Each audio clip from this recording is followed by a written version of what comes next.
열왕기상 13장 29에서 34절 말씀 우리 함께 읽어보겠습니다.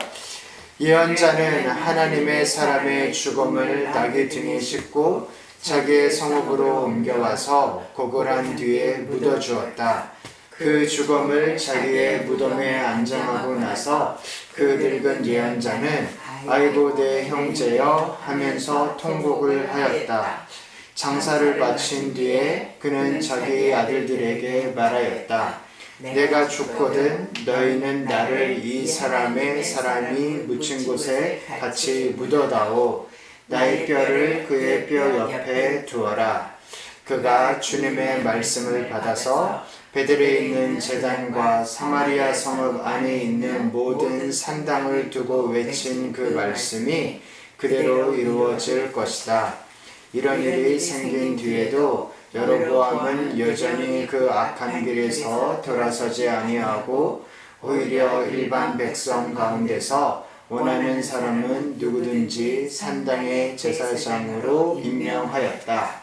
그런 일 때문에 여로보암 가문은 죄를 얻었으며 마침내 땅에서 흔적도 없이 사라졌다. 아멘. 오늘 말씀 제목을 하나님의 주권, 하나님의 가해자인가? 라는 제목으로 정해봤는데요. 이렇게 한번 이걸로 시작했으면 좋겠는데, 피해자를 가해자 만드는 게 있나요? 없나요? 그런 게 종종 있죠. 그러면 피해자를 가해자 만드는 거를 소위 말하는 전문 용어로 뭐라고 그러나요? 피해자를 가해자 만드는 거. 그 전문 용어로 가스라이팅이라고 합니다. 가스라이팅. 분명 저기가 잘못해서 내가 피해자인데 말을 듣고 나면 내가 가해자가 되어 있어. 그걸 가스라이팅이라고 그러죠. 그런 거를 말로 피해자를 가해자 만드는 거. 그러면 그 배경으로 이걸 한번 생각해 봤으면 좋겠는데요. 하나님의 주권, 하나님의 주권이 있으시니까 하나님의 뜻대로 세상을 다스리는데, 그러면 하나님의 주권을 생각할 때 하나님이 그러면 가해자인가요? 뭔가 안 좋은 일이 일어났을 때, 예를 들어 하나님이 너 그렇게 살면 큰일 나, 그렇게 예언을 했다고 해봅시다. 오늘도 예언 장면이 나오는데, 그럼 예언을 했고 그 예언대로 이루어졌어요. 그러면 하나님이 잘못한 건가요? 하나님이 가해자인가요? 예언을 할 때 굳이 예언 안 하고 그냥 가해하고 싶으셨으면, 그죠? 굳이 예언 안 하고 했었어도 될 것 같은데, 예언을 한 목적이 정말 그 사람 죽으라는 건가요? 그런 게 아닌 건데, 그죠? 그러니까 이렇게 헷갈릴 수 있습니다. 그래서 우리가 하나님의 주권에 대해서 생각할 때 우리의 시선이 되게 중요합니다. 그래서 오늘 일어났던 일을 보면, 여로보암이 제단에서 이렇게 분향을 합니다. 조금 더 그 뒤에 배경을 하면 너무나 아름다운 왕 다윗이 있었고 그때 솔로몬이 있었죠. 근데 솔로몬이 아름답게 성령 건축도 하고 잘했어요. 인생의 전반전에는 처음 20년. 근데 뒤에 20년은 되게 말 그대로 타락을 했죠. 그러니까 사람이 뭐를 잃는데요. 사람이 항상 조심해야 되는데요. 타락을 했습니다. 타락을 하고 나서 그 결과로 하나님께서 말씀하셨어요. 나라가 둘로 갈라질 것이다. 그래서 여로보암이라는 사람이 왕이 될 것이다 말씀을 하셨습니다. 그래서 솔로몬의 아들, 솔로몬의 친자녀 쪽인 르호보암과 이름이 비슷해서 많이 헷갈릴 수 있는데 여로보암 둘이 있는데요. 이 르호보암이 이렇게 왕이 됐어요. 그러니까 그렇게 하나님께서 예언하셨다고 해서 그 예언도 솔로몬 회개하라는 거거든요, 사실. 근데 예언을 하셨는데, 그러고 나서 결국 나라가 갈라지는 거는 르호보암이 딱 왕이 됐던 바로 그 시간, 솔로몬이 딱 죽었던 그 시간에 둘로 갈라졌느냐? 그러지 않았어요. 르호보암이 당연히 왕이 됐습니다. 그리고 여로보암은 솔로몬이 막 죽이려고 그래가지고 이집트 피신해 있고 막 그랬어요. 르호보암이 왕이 되고 여로보암이 이제 다시 올라왔는데, 거기에서 르호보암을 어떻게 왕이 이 나라들을 어떻게 다스릴까 하고 거의 그 구체적인 결정, 아주 중요한 결정을 하는 그 순간에 있었는데요. 그때 르호보암이 이렇게 합니다. 나는 내가 앞으로 어떻게 다스렸으면 좋겠냐고 물어보니까 르호보암이 왕들이 그 전에 왕이 했던 대로 그렇게 하지 마시고 좀 선정을 베풀어 달라고 그렇게 이야기를 했어요. 선정을 베풀어 달라고 부탁을 했는데 그 말을 르호보암이 듣지 않았죠. 듣지 않았습니다. 그래서 너네 나를 호구로 보냐, 내가 왕보다 더 무서운 사람인데 우리 아빠보다 하면서 막 했습니다. 그래서 이제 갈라져 나왔거든요. 그래서 르호보암이라는 여로보암을 사람들이 추대를 하고 해가지고 이렇게 생겼어요. 그러니까 갈라진 게 하나님 탓이냐? 그렇게 말하면은 자기는 잘못이 없냐? 그럴 수 없거든요. 르호보암도 잘못이 있고 그랬어요. 그렇게 갈라져 나왔어요. 그런데 이제 여로보암은 원래 있던 데에서 갈라져 나왔거든요. 그래서 여기는 뭐가 없냐면 정통성이 없습니다. 예를 들어 예루살렘이라는 그 도시, 성전이라는 그 아름다운 곳이 어디에 있었을까요? 르호보암, 여로보암. 르호보암, 맞아요. 르호보암 내에 있었어요. 남유다 내. 그리고 그러니까 이 여로보암은 그런 거예요. 지금 그러니까 사실 하나님이 예언했거든요. 너 나라 왕 될 거다. 그리고 백성들이 추대했거든요. 근데 불안한 거예요. 왜 불안하냐면 여기 여로보암에는 성전이 없고 제사 드릴 데가 없으니까 막 금송아지를 하나도 아니고 2개를 만들어가지고 이게 하나님이다. 그러고 막 자기네는 레위 사람들이 없거든요. 그러니까 정통적으로 제사장을 할 수 있는 사람들이 없어요. 말씀대로. 그러니까 막 일반 사람들 중에 뽑고 지금 오늘 읽은 장면은 자기가 막 하겠다는 거예요. 자기는 레위 사람도 제사장도 아닌데 막 자기가 제사 드리겠다 그러고 그러니까 정통성이 없다 보니까 여기가 정통이 있으니까 질투면 질투고 불안이면 불안이죠. 언제든지 뺏어갈 수 있다. 그러니까 본인이 죄를 저지르니까 불안한 거예요. 하나님 앞에 죄를 저지르고 있으니까 하지 말라는 거 골라서 하고 있으니까. 근데 그거 예언했거든요. 그러지 말라고. 그런데도 지금 하고 있어요. 분명히 하나님이 하지 말라고 했는데 그러면 안 된다라고 했는데도 본인이 하고 있어요.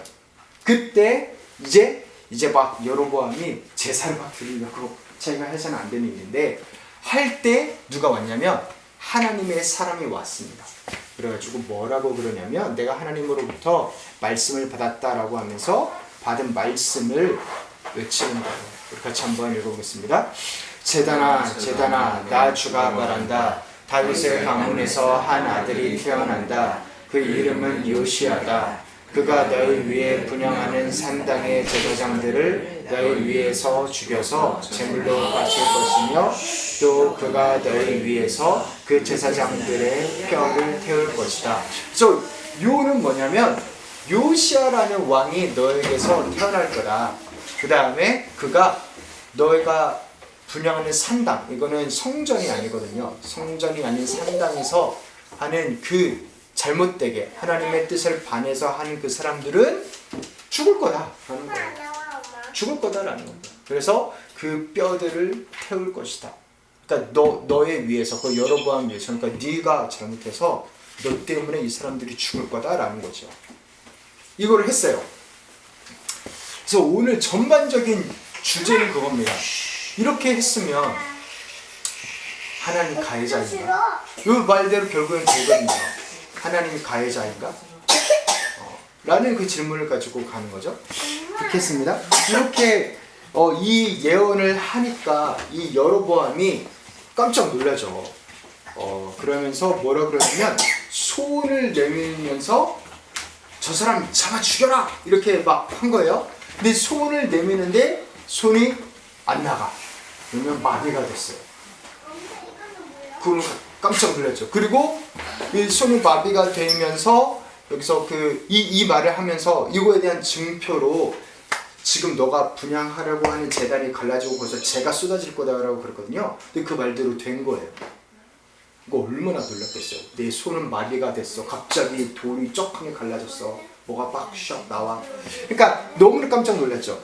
그래가지고 제발 좀 낫게 해달라고 간구하니까 그 하나님의 사람이 기도를 했고 나았습니다.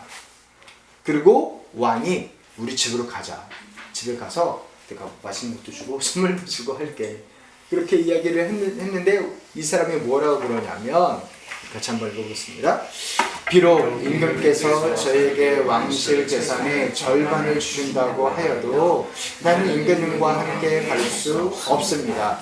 이곳에서는 밥도 먹지 않겠으며 물도 마시지 않겠습니다. 주님께서 나에게 명하시기를 밥도 먹지 말고 물도 마시지 말고 온 길로 되돌아가지도 말라고 하셨습니다. 그래서 하나님이 먹지 말라 그랬다. 그래서 나 먹으면 안 된다 라고 해서 실제로 안 갔고요. 안 먹었고요. 돌아갔습니다. 근데 여기 말대로 온 길로 돌아가지 않고 안 왔던 길로 돌아갔어요. 실제로. 근데 이 소식을 누가 들었냐면 이 당시에 이게 일어난 배경이 있는 베델이라는 도시에 한 늙은 예언자가 있었어요. 근데 그 늙은 예언자의 아들이 요거를 이제 다 들은 거죠. 뭐 봤는지 들었는지 어쨌든 요 사실을 아빠한테 이야기를 했습니다. 그러니까 어떻게 되냐면 이 이야기를 듣고 이 늙은 예언자가 빨리 쫓아가가지고 우리 이 하나님의 사람한테 이야기를 하는 거예요. 그러니까 이름이 비슷해서 헷갈리면 안 됩니다. 하나는 늙은 예언자고 하나는 하나님의 사람입니다. 그래서 이 늙은 예언자가 하나님의 사람한테 가가지고 이야기를 해요. 우리 밥도 먹고 우리 집에 가자. 내가 잘 해줄게. 그러니까 뭐라 그래요? 나 하나님이 그러지 말라 그랬어. 그래서 나는 하면 안 돼 라고 이야기를 했어요. 거절했어요. 그랬더니 그 늙은 예언자가 뭐라 그러냐면 하나님이 나한테 이야기했어. 너 우리 집 오라고. 이렇게 한 거예요. 근데 그게 거짓말이었어요. 같이 한번 읽어보겠습니다. 나도 그대와 같은 예언자요. 주님께서 천사를 보내셔서 나에게 말씀하시기를 그대를 내 집으로 데리고 가서 밥도 대접하고 마실 물도 대접하라고 하셨소. 그런데 그것은 거짓말이었다. 네, 거짓말이었어요. 우리 한번 이 심리를 한번 생각해 봅시다. 왜 거짓말을 했을까? 그죠? 하나님이 밥도 먹지 말고 물도 마시지 말라고 하나님이 말을 했는데 그 하나님의 사람한테 하나님의 일을 하고 잘 가고 있는 사람한테 왜 굳이 거짓말을 하면서 진짜 겁도 없이 저는 정말 겁 없다 생각하거든요. 하나님을 들먹이면서 거짓말을 하고 있어요. 이러한 어떤 용기가 있으면 그렇게 할 수 있을까? 그죠? 내가 거짓말을 하면서 하나님을 운운하고 있어요. 그러면서 이렇게 데리고 갔어요. 근데 이 하나님의 사람이 갔을까요? 안 갔을까요? 안 갔어. 그리고 또 다른 분은 갔을까요? 안 갔을까요? 갔다. 따라갔다. 안 갔다. 네, 갔어요. 갔어. 왜냐면 하나님이 말했다고 하니까, 그죠? 그랬는지 어쨌든 갔어요. 가가지고 밥을 먹고 있는데 너무 이 장면이 진짜 진짜 영어로 만들어도 욕먹을 만한 장면인데요. 뭐라고 그러면 밥을 먹고 있는데 갑자기 이 늙은 예언자가 둘이 먹었을 거잖아요. 늙은 예언자가 하나님의 예언을 받아서 예언하는 거예요. 그러니까 늙은 예언자가 하나님의 사람한테 너 밥도 먹고 물 먹었네. 너 큰일 날 거야. 이런 걸 기본적으로 말하는. 너 이제 큰일 났다. 이런 겁니다. 우리 같이 한번 읽어보겠습니다. 주님께서 말씀하십니다. 당신은 주님의 말씀을 어기고 당신의 주 하나님께서 당신에게 말씀하신 명령을 지키지 않았습니다. 당신은 주님께서 밥도 먹지 말고 물도 마시지 말라고 말씀하신 곳에서 밥도 먹고 물도 마셨습니다. 그러므로 당신의 죽음은 당신 조상의 무덤에 묻히지 못할 것입니다. 되게 어이없지 않아요? 자기가 데리고 와가지고 자기가 밥 주고 자기가 물 먹여놓고 그런 본인 입으로 너 물 마시고 밥 먹었네? 너 이제 큰일 났어. 이런 말을 하고 있는 거예요. 진짜 어이없죠. 근데 이런 일이 일어났습니다. 결국 어떻게 됐나? 하나님 사람이 다음날 아침에 떠났는데 사자가 잡아먹는 게 아니라 사자가 죽입니다. 잡아먹지 않았어요. 먹으려고 이렇게 죽인 게 아니에요. 그래서 이 나귀와 사자와 이 사람의 시체가 이렇게 나란히 있었던 거예요. 그것을 그 동네 사람이 보고 이 늙은 예언자한테 말해줬어요. 그랬더니 이 예언자가 대성통곡을 합니다. 울고 불고 난리가 나요. 왜냐면 자기 때문에 죽은 거니까. 자기 때문에 죽은 거예요. 그래가지고 심지어 뭐라고까지 하냐면 정성스럽게 묻어주고는, 그러니까 이 예언대로 자기 조상, 자기네 동네에서 죽지 못했죠. 그리고 그 낯선 땅에서 낯선 사람의 집 근처에서 죽고, 그래서 정성스럽게 묻어주고는 이 늙은 예언자가 이렇게 이야기해요. 뭐라고 그러냐면, 내 아들아, 나도 죽으면 이 선지자 옆에 묻어달라. 그렇게 이야기를 합니다. 그러니까 이 늙은 예언자는 뭐 나쁜 사람이에요, 좋은 사람이에요? 그러니까 의도는 나쁘지 않았어. 근데 결국 자기가 죽인 거예요. 그러니까 저는 이 내용을 가지고 어제는 선한 거짓말이란 주제로 말씀을 나눴어요. 선한 거짓말이 과연 있을까? 하나님이 거짓말하지 말라 그랬는데 저는 그렇게 생각해요. 선한 거짓말의 데피니션이 좀 여러 가지가 있을 수 있겠지만, 그냥 기본적으로 여기는 자기가 하나님을 들먹거리면서 거짓말을 했잖아요. 자기 딴에는 뭔가 잘해보겠다는 거예요. 그게 뭘까 한번 생각해보시고 제가 이거 이따 이야기하겠지만, 선한 거짓말이 과연 있을까? 하나님이 나의 거짓말까지 사용하셔서 일을 하실까? 그거는 하나님을 못 믿는다라는 반증이라고 저는 생각해요. 하나님이 그렇게 궁색하실 거니까 하나님이 모든 것을 주관하시고 인도하시는데 그 계산에 내 거짓말까지 중요한 요소로 넣으실까? 뭐 모든 것을 합력하여 선을 이루신 분의 거짓말, 선한 거짓말을 통해서도 뭐 이렇게 메이크업하고 하실 수는 있겠지만, 어쨌든 그 주제였는데, 오늘은 결이 결은 조금 다르지만 같은 거에서 이 내용을 이야기할 수 있는데, 그거예요. 아까도 처음 얘기했지만 그거예요. 하나님이 주권, 여기 예언이 이루어지는데 그러면 하나님이 가해자인가? 그 질문입니다. 하나님이 주권이 있는데 하나님이 예언을 쓰니까 그렇게 된 거잖아. 그리고 하나님이 가해자지. 하나님이 이 사람 죽인 거지. 진짜 그런가?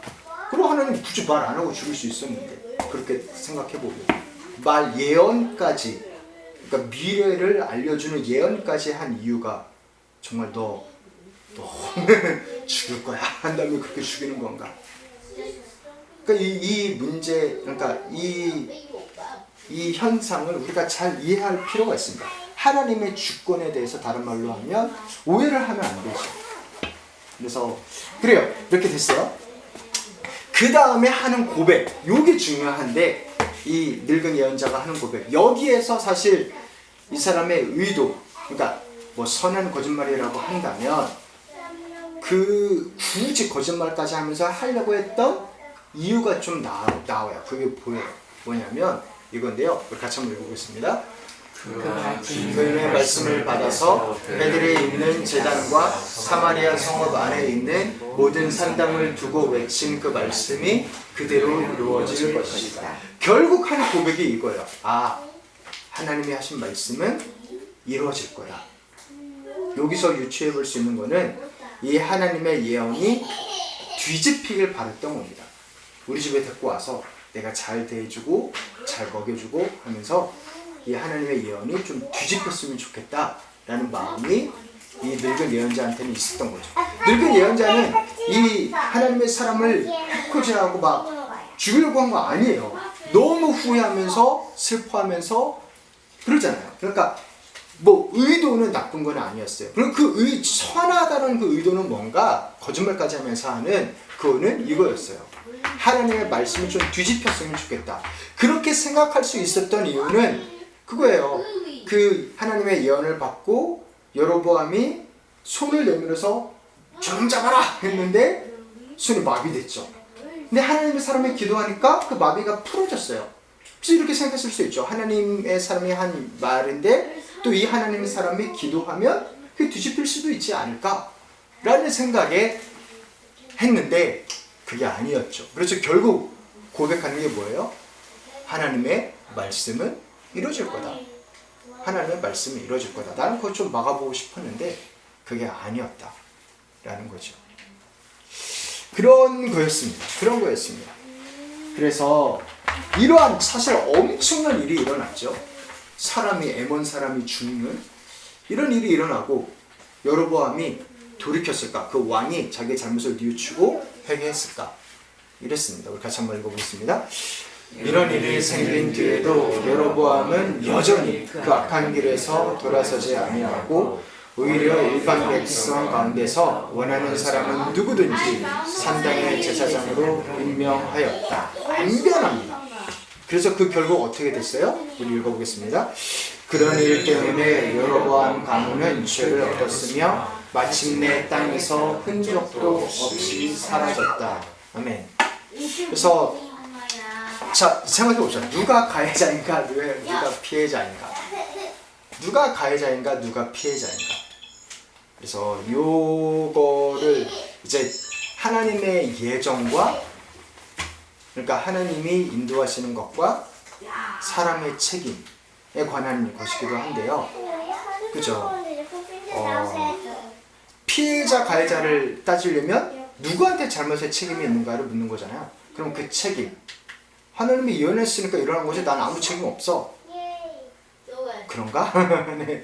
그러니까 그건데요. 제가 요 주제가 사실 내일도 나와요. 내일, 그러니까 주일 거기에도 이 주제 정말 유명한 주제죠. 이게. 그래서 지금도 잠깐 설명하고 뭐 내일도 하겠지만 이거는 뭐 쉽지 않은 거니까. 근데 또 되게 어떻게 보면 재밌게 이렇게 표현하는 게 있어요. 그래서 그걸 좀 보면서 이렇게 진짜 이 중요한 주제를 생각해 보려고 하는데, 테넷이라는 영화 혹시 들어보셨어요? 테넷. 들어봤어요? 봤어요? 그 테넷이 그게 이 내용이에요. 결정론과 자유의지. 그건 영원한 주제거든요. 테넷이 그거예요. 그 당연히 알겠지만 TENET인데요. 이렇게 해도 테넷, 저렇게 해도 테넷. 그래서 테넷이에요. 정말로. 네. 그게 해나처럼 이렇게 읽어도 해나, 저렇게 읽어도 해나, 그런 거. 일부러 그 주제랑 그걸 한 건데, 좀 이거는 기독교 그게 아니고 테넷 설명하는 그런 뭐 영상입니다. 거기에서 이야기하는 거예요.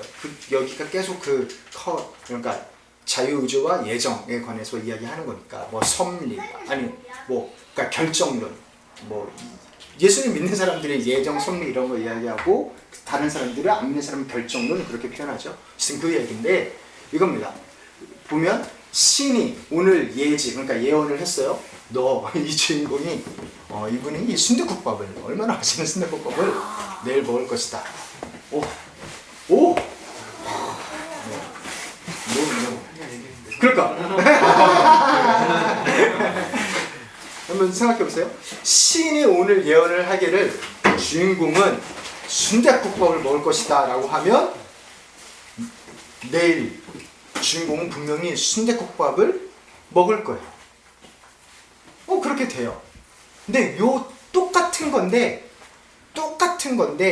이렇게 조금 이렇게 다르게 표현을 하면 사실 똑같은 거예요. 뭐냐면 주인공이 내일 순댓국밥을 먹지 않을 거라면, 그러면 하나님도 신도 걔 순댓국밥 안 먹던데? 라고 예언을 할 거라는 거예요. 왜요? 하나님은 다 아니까. 여기가 순댓국밥 안 먹던데 하나님이 먹어요. 이렇게 안 할 거란 말이죠. 하나님은 그게 전지전능이란 말입니다. 하나님은 모든 것을 아세요. 그래서 하나님은 봤어요. 우리는 시간 속에 있지만, 시간에 이렇게 일직선에 있지만 하나님은 여기서 다 보이거든요. 그러니까 하나님은 그냥 본 거 이야기하는 거예요. 얘 순댓국밥 안 먹고 피자 먹던데? 그러면 여기 현재에서도 순댓국밥이라고 이야기 안 하고 주인공은 피자로 먹을 것이다 라고 말을 한다는 거죠. 하나님은 다 보이고 다 아는데 하나님이 왜 거짓말을 굳이 하겠어요? 본대로 이야기하는 거지. 근데 이 이야기를 했다고 그러면 아, 나는 순댓국밥 먹고 싶었는데 피자 이야기하다 나 피자 먹었잖아 이래요? 그게 아니라는 거죠. 그게 아니라는 거예요. 모든 결정은 주인공이 다 내렸습니다. 그러니까 이렇게 좀 나는 당하고만 있어요라는 입장에서 피해자, 뭐 달반 피해자 코스프레를 하면 아니 이렇게 예언했으니까 내가 이렇게 먹었죠라고 이야기하겠지만 본인이 그 선택 안 했으면 신도 순댓국밥이라 이야기 안 했을 거예요. 그러니까 누가 주도로 선택을 하냐에 관한 건데 말씀은 이야기하고 그리고 여기서도 이야기하는 거는 뭐냐면 네가 하는 거야 내가 선택을 하나님이 막 로봇으로 하는 게 아니야. 그거를 계속 이야기를 해요. 그거를 계속 이야기를 합니다. 어떻게 여기까지 괜찮나요? 이해가 되나요? 네. 그래요 실제로. 그러니까 책임 소재를 묻죠. 그러니까. 근데 재밌는 거는 그럼 하나님 뭐 하려 예언했어?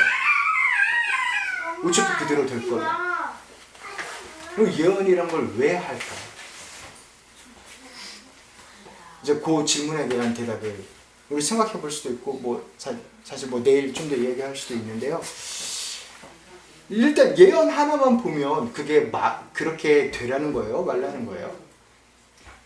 너 이렇게 잘못 제사 드리고 있으면 너 큰일 나라고 이야기한 거는 그래도 이제 죽어봐라 라는 거예요. 아니면은 그 악한 짓 멈추라는 거예요. 멈추라는 거죠. 그냥 너 죽어봐라 했으면 굳이 말 안 하고 가만히 뒀겠죠. 그래 더 죄지어. 그리고 더 벌받아. 이런 식으로 했겠죠. 근데 굳이 거기에 개입하셔서 말을 했다는 거는 하나님은 이 모든 것을 바꿀 수 있는 분이라는 것도 맞는데 그래서 바뀌길 원했던 거죠. 근데 결국 본인이 안 바꾸더라 라는 것을 말을 한 거고. 그래서 다시 한번 생각해 보면 누가 피해자인가 가해자인가? 누가 피해자인가? 하나님의 사람 피해자예요? 피해자다 아니다. 피해자다 아니다. 피해자 그죠? 속았는데 근데 그 하나님의 사람이 죄가 없어요? 네. 그러니까 이렇게 단순하지 못합니다. 단순하지가 못합니다. 하나님의 사람이 속아 넘어가서 분명 피해자라고 보는 게 맞는데 근데 그 사람이 하나님이 그러면 하나님의 사람의 피해자면 가해자는 누구예요? 하나님이에요? 하나님은 처음부터 이야기했거든요. 그러지 말라고. 밥 먹지 말고 물 마시지 말라고. 그러니까 하나님은 사실은 어떻게 보면 약속대로 한 거예요. 마음이 아프죠. 근데 마음으로 하면 마음 아프면 나도 아프고 너도 아파. 그럼 그걸 하면 안 돼요. 그럼 누가 더 많이 울었어? 재봐가지고 내가 더 많이 울었으니까 내가 더 마음 아파. 그러니까 내가 맞는 거예요. 그럴 수 없는 거잖아요. 마음은 하나님도 당연히 아프시죠. 하나님도 아프고 하나님의 사람도 아프고 그런 거니까 이 사람을 마냥 피해자라고 하기엔 좀 그렇습니다. 이걸 적었네. 안 적었네. 오케이. 그러면 또 누가 피해자인가? 그러니까 나중에 이제 그 여로보암한테 예언해서 나중에 죽게 되는 그 제사장들이 피해자인가? 나는 그냥 왕이 시키는 대로 했을 뿐인데요. 왕이 시켜가지고 나 레이븐도 아닌데 나 막 제사 드리려고 해가지고 한 것뿐인데 난 아무 잘못 없죠 라고 말할 수 있나? 그럴 수 없어요. 그러면 나치 전범들 그죠? 가스실에서 나는 그냥 히틀러가 시켜가지고 이거 틀은 것뿐인데요. 그거랑 똑같은 거예요. 그렇게 말할 수 없습니다. 그래서 분명 피해자 맞죠? 왕이 시켜서 했으니까. 근데 내가 잘못한 책임을 내가 벗어날 수 있나? 그래요. 우리 법도 그러잖아요. 끔찍한 이야기지만 예를 들어 내가 있어요. 누가 있어요. 근데 누가 나를 시켜서 내가 만약에 누구를 죽였어요. 그러면은 여기가 시킨 거예요. 나는 아무것도 아니에요. 라고 할 수 있어요. 죽인 값을 제가 치르겠죠. 그럼 여기는 살인 교사라고 하죠. 살인 시킨 값을 치르고. 그러니까 그럴 수 없습니다. 마냥 피해자도 마냥 피해자라고 할 수 없어요. 그럼 누가 가해자인가? 오늘 질문인데 하나님이 가해자인가? 하나님의 그 제사장 결국 죽겠습니까? 하나님의 사람 결국 죽겠으니까 하나님이 가해자인가? 하나님은 그 참사를 막으려고 사실 하나님의 사람을 보낸 거였는데, 그죠? 그 제사장들이 그렇게 자기 막 나가지 말라고 여로보암 왕이. 그리고 하나님은 그쵸, 예언을 준 것 자체가, 그럼 누가 가해자인가? 늙은 예언자가 가해자인가? 맞죠. 자기 의도는 좋았을 수 있으나 늙은 예언자는 가해자입니다. 자기 의도는 뭐 나라가 그 예언대로 되면 안 되니까 막으려고 했을 수 있으나 결국 자기 때문에 하나님의 사람이 죽었죠. 여로보암이 완전 가해자죠. 여로보암이 경고를 받았으면 이런 참사가 일어나지 않았죠. 그럼 누가 피해자인가 가해자인 걸 볼 때 이 늙은 예언자한테 좀 동정의 마음이 갈 수 있습니다. 그래서 잘 보려고 한 건데, 그렇죠. 의도는 좋았죠. 그러나 결과는 그렇지 않았죠. 그래서 그러면 이렇게 물어볼 수 있어요. 하나님의 사람이 죽었을 때 누가 가장 마음 아파했을까? 이스라엘이 망하게 됐을 때 누가 가장 마음 아파했을까? 가해자라면 마음 안 아파할 텐데, 그죠? 가해자가 내가 원해서 그렇게 된 건데 굳이 마음 아파할 이유가 뭐가 있겠어요? 근데 피해자들은 너무나 마음 아파하죠. 하나님이 정말 마음 아파하십니다. 그래서 이 시간 순서라는 그 질서도 깨뜨리면서 중간에 개입해서 예언이라는 것도 하시는 거죠. 그래서 사랑하는 성도 여러분, 우리가 하나님의 주권에 대해서 이 설교 끝나고도 우리 더 나눌 수 있어요. 그리고 내일 설교 내용도 그 내용입니다. 또 나눌 수 있고, 우리가 하나님의 주권에 대해서 우리가 오해하지 말기를 바랍니다. 그래서 안 그래도 죄 때문에 가장 가슴 아파하시는 분은 하나님이세요. 그래서 그 죄를 해결하려고 말 그대로 미래에서 예수님이 오시고, 그 부활 이야기 했잖아요. 하늘에서 이 땅으로 내려오시고 개입하신 분입니다. 예언이 개입인데 그렇게 되지 말라고. 그 예언 정도를 넘어서 아예 하나님이 인간이 돼서 오신 분이 우리 예수님입니다. 완전 공간과 시간과 공간을 다 넘어서라도 개입하신 분. 그래서 하나님이 우리를 죄짓게 만드나? 내가 죄를 졌어요. 그럼 하나님 시킨 거예요? 아니면 내가 그렇게 선택한 거예요? 하나님 시킨 거 아니에요. 내 욕심이 죄를 짓게 한 거지. 이 땅에 일어나는 모든 비극에 대해서 하나님 블레임 많이 하죠. 하나님이 살아계시면 이런 일이 있을 수 있어 봐. 이렇게 그래요. 그럴 수 있는, 마음이 아픈 마음에 그럴 수 있는데, 그럼 그 비극을, 그 연쇄 살인을, 그 세월호의 침몰을, 그 우크라이나의 전쟁을 하나님이 시킨 건가? 아니면 인간 푸틴의 욕심이 그렇게 한 건가? 그러면 이런 질문이 있을 수 있죠. 그러면 하나님은 왜 그런 악을 막지 않았어요? 그 질문을 우리 세례교육할 때 한 자매가 저한테 했거든요. 하나님이 왜 그냥 아담과 하와 죄 안 짓게 만들면 안 돼요? 근데 그러면 자유의지가 없는 거예요. 로봇인 거예요. 로봇. 하나님은 세상을 창조할 때 본인이 사랑이잖아요. 하나님은 사랑이시라. 그래서 삼위일체 서로 사랑하는 게 C.S. 루이스는 댄스 그렇게 표현하거든요. love dance인가 어쨌든 댄스 love인가 어쨌든 그렇게 표현했는데, 서로 사랑하는 게 너무 좋아서 그 사랑을 나누고자 사람을 만드셨거든요. 그렇게 표현했어요. 그래서 사람과 사랑하려고, 교제하려고, 하나님을 사랑하고 하나님을 알고 하나님을 satisfy하고 glorify하게 하려고 사람을 만들었는데, 그러려면 사람에서 중요한 거는 자유의지입니다. 그래서 제가 그 자매한테 이야기했어요. 누구야? 끔찍한 이야기겠지만 한번 상상을 해보자. 이 세상에 남자가 나밖에 없다고 하면 너에게는 아무런 선택이 없는 거잖아요.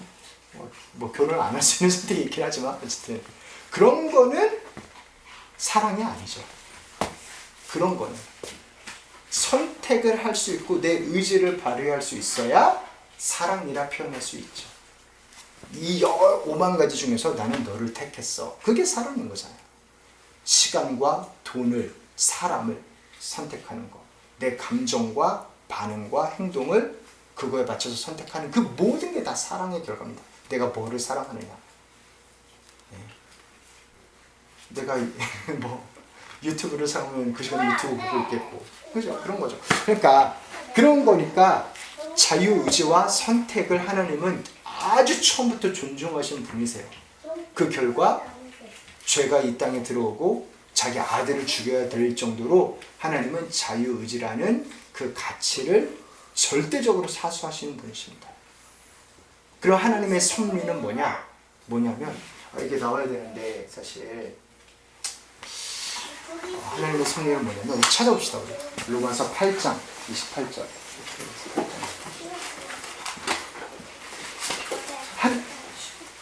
알아요.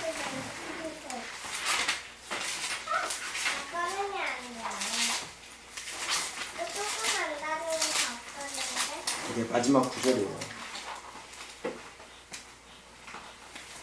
우리 로마서 8장 28절.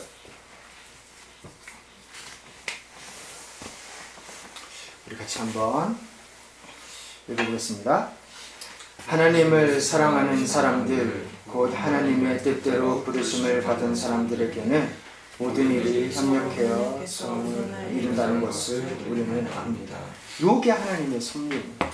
하나님의 섭리는 선을 이루는 것. 그러니까 어떠한 나쁜 선택들 가운데서도 하나님이 이루고자 하는 일들을 이룰 수 있어요. 왜냐면 실력이 되고 능력이 되니까. 그걸 보여준 게 예수님입니다. 가장 최악의 선택이죠. 가장 이노센트한 자를 끔찍한 살인으로 십자가에 죽인 게, 그런 최악의 죄악과 최악의 선택 가운데서도 하나님의 선을 내실 수 있는 분이세요. 십자가가 증명하는 게 그겁니다. 그래서 사랑하는 성도 여러분, 모든 것의 선택은 내 책임이고요. 근데 그 가운데서 모든 합력하여 선을 이루시는 것은 하나님 책임입니다. 다른 말로 하면 내가 좋은 책임을 하면, 좋은 선택을 하면 또 그게 더 좋겠고, 나쁜 선택을 하면 하나님 뭔가를 하셔서 하셔야겠고. 이 말에서도 여러 가지 뭐 궁금증이 질문이 있을 수 있는데 같이 이야기 나눌 수 있고, 내일 이야기할 수도 있고, 하여튼 우리에게는 우리한테 개입하신 분이 계십니다. 예언보다 넘어서 하늘에서 직접 오신 분. 그래서 하나님을 믿고 소망할 수 있고, 이거는 소망 주는 말이잖아요. 모든 걸 합력하여 선을 이룬다니까. 절망하지 않고 소망할 수 있고, 믿고 따를 수 있고, 그러나 내 책임을 다할 수 있고, 이렇게 우리 생각하면서 우리 기도하겠습니다. 우리 한번 찬양하고